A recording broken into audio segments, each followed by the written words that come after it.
You know, when you're doing something, you don't think about, oh, they're going to interview me for this like 30 years later. Like, we're just doing it because it needs to be done now.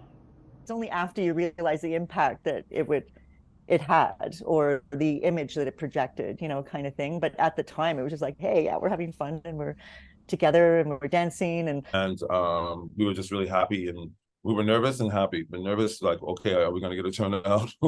Are people going to show up? Again, because people, traumatized from different things, or people just, they want to keep their jobs. everyone was there just to have fun and to rejoice, basically. And that's what happened. Yeah. Yeah. So it was just special. It was just something really special.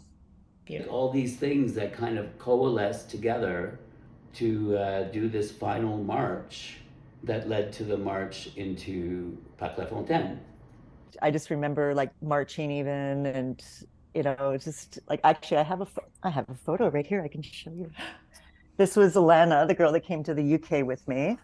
So this was her and I in that parade. I don't know if there's a reflection. Yeah, I love this photo.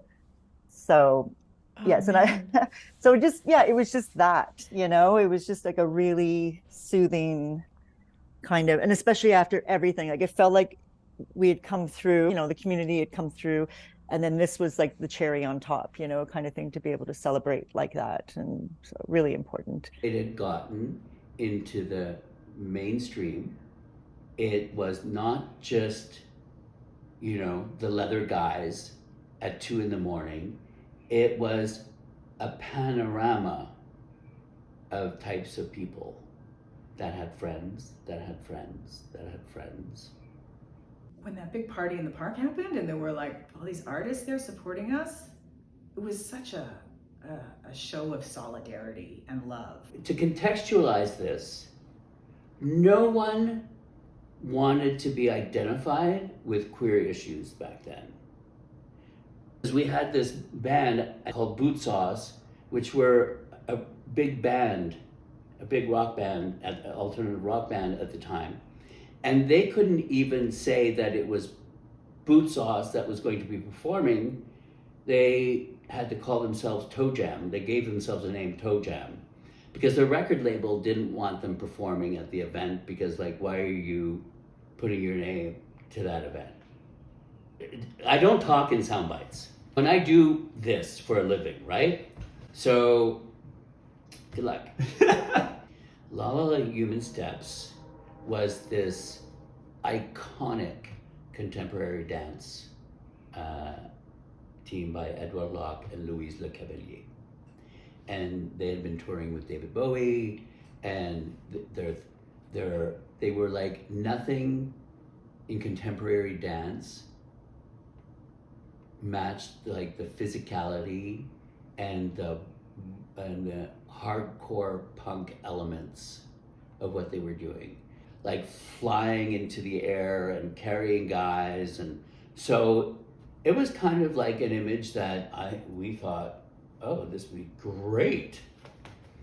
And so I called La La La Human Steps.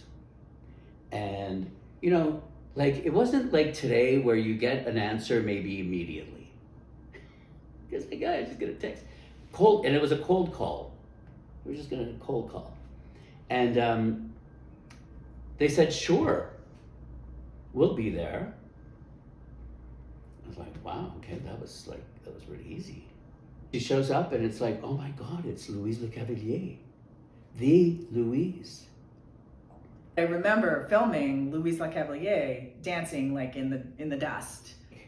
It was magic because we were ready, and when that parade got into the park, it was spine tingling.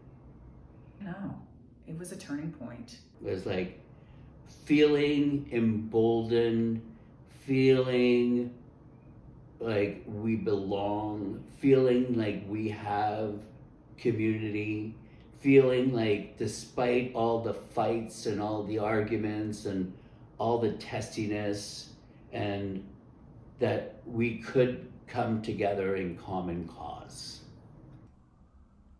It felt amazing. It was just, it felt very comfortable.